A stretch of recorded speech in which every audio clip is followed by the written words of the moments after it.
युक्ताहार विहारस्य युक्त चेष्टस्य कर्मसु युक्त स्वप्न अवबोधस्य योगो भवति दुःखः। जिसके आहार विहार विचार एवं व्यवहार संतुलित और संयमित हैं, जिसके कार्यों में दिव्यता है, मन में सदा पवित्रता है, जिसका सोना और जागना अर्थपूर्ण है, वही सच्चा योगी है। माय डियर फ्रेंड, मैं ये श्लोक इसलिए पढ़ रहा हूं कि ये योगा के बारे में बताता है।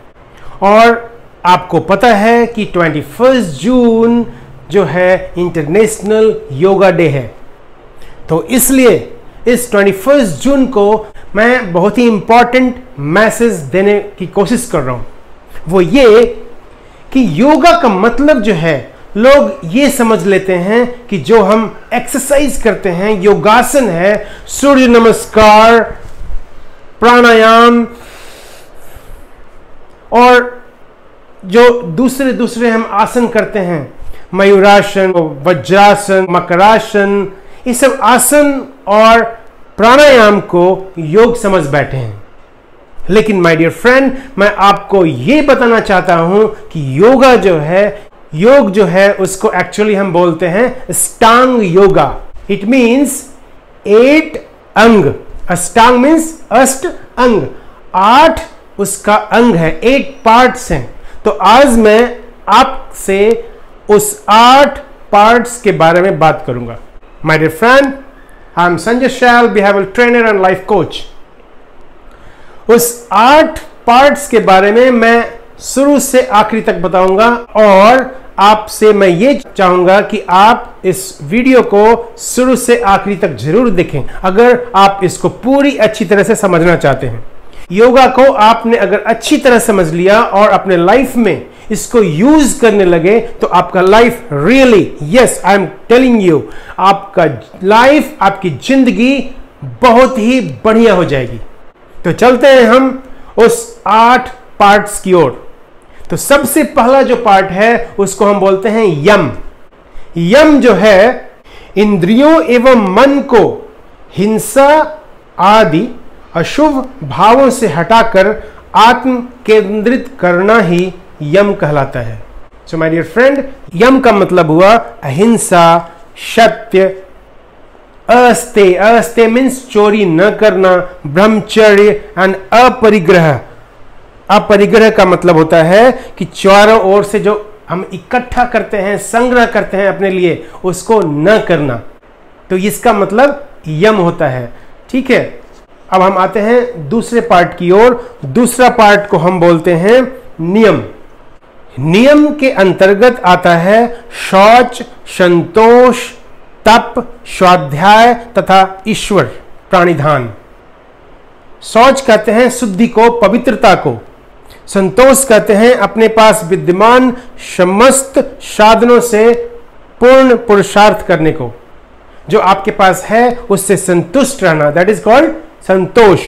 तप का मतलब होता है अपने कर्तव्य के पालन में जो भी विघ्न बाधाएं आए, उन्हें सहते हुए निरंतर अपने स्वधर्म का पालन करना ही तप है। और चौथा है स्वाध्याय। स्वाध्याय जो है आपको सुअध्ययनम स्वाध्याय है, अर्थात उत्तम अध्ययन। ठीक है, अब हम आते हैं पांचवा, दैट इज वो था ईश्वर प्राणिधान। ईश्वर प्राणिधान का मतलब होता है गुरु, परमात्मा, इस सब के प्रति श्रद्धा अर्पण करना, इन सब के प्रति श्रद्धा अर्पण करना। जो तीसरा पार्ट है वो है आसन, जो आप, हम और सब लोग जानते हैं। आसन के अंतर्गत डिफरेंट टाइप्स ऑफ आसन आते हैं, जैसे आपको सूर्य नमस्कार हो गया, जैसे वज्रासन है, जैसे उष्टासन है, चक्रासन है, सर्पासन है। आसन क्या है? It's just like it's a pose. आपको एक पोजीशन दिया गया है, उस पोजीशन में कुछ देर के लिए रुका जाता है, ये होता है आसन। जो चौथा पार्ट्स है वो है प्राणायाम। वो भी आप जानते होंगे, क्योंकि आसन और प्राणायाम तो हर आदमी जानता है आजकल।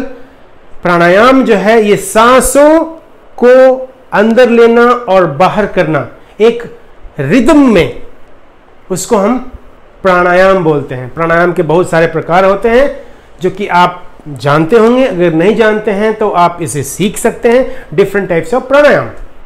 ठीक है, प्राणायाम में आता है Kapalbhati, Bhastrika, Suryabhedi, Chandrabhedi and so many more. So you can learn these pranayama and you can make your health better.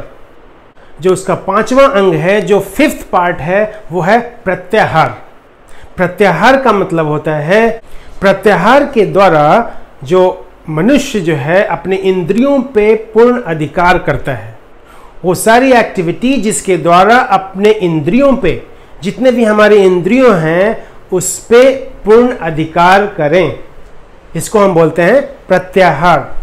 तो ये जो 5 पॉइंट्स था, ये था बाहर का पॉइंट। ये जो है आपको एक्सटर्नल पॉइंट्स हैं जिससे आप अपने बाहर की चीजों को अच्छा कर सकते हैं।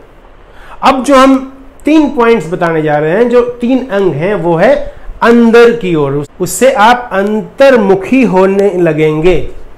वो अंतर्मुखी होने के लिए जो नेक्स्ट पॉइंट है, that is the 6th point, वो है धारणा। धारणा का मतलब होता है कि किसी भी पॉइंट पे अपने ध्यान को एकत्रित करना, कंसंट्रेट करना, उसको हम बोलते हैं धारणा। धारणा आप किसी भी पॉइंट्स लाइक आप कैंडल लाइट या फिर अपने नासिका जो नाक है उसके अग्रभाग पे, या फिर अपना जो विकृति है यहाँ पे, उस पे आप अपना ध्यान को फोकस करेंगे, तो ये है, इसको हम बोलते हैं धारणा। ये सब एक्टिविटी आपको डेली करना है। तो ये था 6th point, that was the धारणा। 7वां जो पॉइंट है वो है ध्यान। जब हम धारणा करते हैं और उस एक्टिविटी में जब अपने आप को पूरा तल्लीन कर देते हैं, जब हम अपने आप को भूलने लगते हैं, तो उसको हम बोलते हैं ध्यान। तो जब आप ध्यान लगाते हैं तो आप अपनी चारों तरफ की चीज़ों को भूलना शुरू करते हैं। तो ये ध्यान जो है बहुत ही इंपॉर्टेंट है, बहुत ही जरूरी है आपके लाइफ में। और ये 7वां अंग है अष्टांग योग का। अब 8वां जो अंग है उसको हम बोलते हैं समाधि। जब धारणा हुआ, जब आपने कंसंट्रेट किया, जब आप उसमें भूलने लगे, तो ध्यान हो गया। जब आप पूर्ण रूप से आप भूल गए, तो उसको हम बोलते हैं समाधि। समाधि के अंदर आप अपने आप को पूर्ण रूप से भूल जाते हैं और आप उस चीज में जिसमें आप कंसंट्रेट किए हैं, जिसमें आपने फोकस कर रखा है, उसमें पूर्ण रूप से समाधि हो जाते हैं। आप अपने आप को भूल जाते हैं। आप और वो जो चीज है वो एक हो जाता है। वही जो जिसे हम बोलते हैं आत्मा और परमात्मा एक होना, वो है समाधि। तो माय डियर फ्रेंड, ये जो 8 अंग हैं वो really very very powerful thing. अगर हम अपने लाइफ में, अपने जीवन में इसे यूज कर रहे हैं, तो सर्टेनली हमारा लाइफ बहुत ही बढ़िया होगा। आप भी इस 8 अंग को जानिए और इसे अपने लाइफ में यूज करने की कोशिश करिए। तो योगा का मतलब सिर्फ आसन और प्राणायाम नहीं होता। क्या होता है?